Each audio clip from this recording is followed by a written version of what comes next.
Pyotr Leonidovich Kapitsa, the 8th of July, OS the 26th of June, 1894, the 8th of April 1984, was a leading Soviet physicist and Nobel laureate.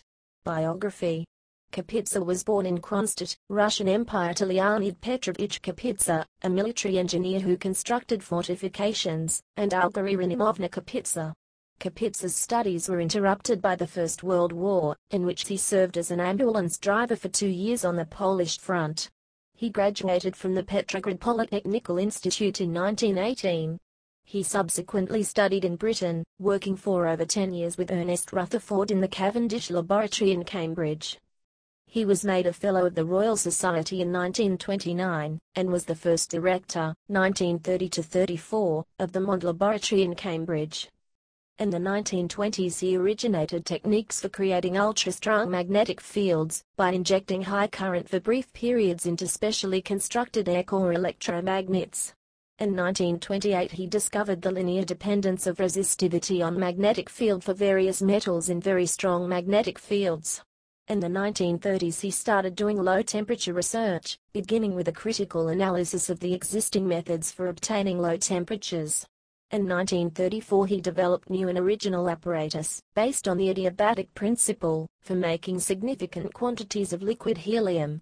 Kapitsa formed the Institute for Physical Problems, in part using equipment which the Soviet government bought from the Mond Laboratory in Cambridge, with the assistance of Rutherford, once it was clear that Kapitsa would not be permitted to return.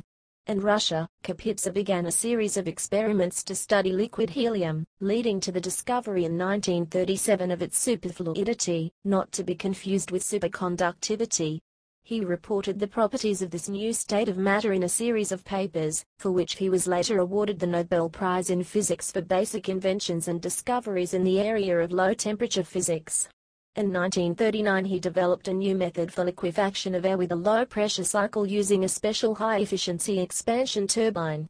Consequently, during World War II he was assigned to head the Department of Oxygen Industry attached to the USSR Council of Ministers, where he developed his low-pressure expansion techniques for industrial purposes. He invented high-power microwave generators, 1950 to 1955. And discovered the new kind of continuous high-pressure plasma discharge with electron temperatures over 1 million K. In November 1945, Kapitsa quarreled with Lavrentiy Beria, head of the NKVD, writing to Joseph Stalin about Beria's ignorance of physics and his arrogance. Amazingly, Stalin backed Kapitsa, telling Beria he had to get on with the scientists.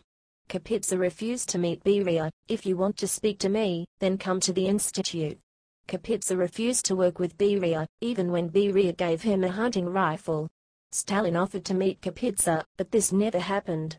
Immediately after the war, a group of prominent Soviet scientists, including Kapitsa in particular, lobbied the government to create a new technical university, the Moscow Institute of Physics and Technology. Kapitsa taught there for many years. From 1957, he was also a member of the Presidium of the Soviet Academy of Sciences, and at his death in 1984 was the only Presidium member who was not also a member of the Communist Party. Kapitsa, left, and Nikolai Semyonov, the two physics Nobel laureates, portrait by Boris Kustodiev, 1921. In 1978, Kapitsa won the Nobel Prize in Physics for the work in low-temperature physics that he had done in about 1937. He shared this prize with Alan Penzias and Robert Woodrow Wilson, who won for work unrelated to Kapitsa's. Kapitsa resistance is the thermal resistance, which causes a temperature discontinuity at the interface between liquid helium and a solid. Family. Kapitsa was married in 1927 to Anna Alexeyevna Krylova, daughter of applied mathematician A.N. Krylov. They had 2 sons, Sergei and Andrei. Sergei Kapitsa, physicist and demographer, host of the popular and long-running Russian scientific TV show, Evident, but Incredible. Andrei Kapitsa, geographer, credited with the discovery and naming of Lake Vostok, the largest subglacial lake in Antarctica, which lies 4,000 meters below the continent's ice cap. Honors. A minor planet 3437 Kapitsa, discovered by Soviet astronomer Lyudmila Georgievna Kirachkina in 1982, is named after him.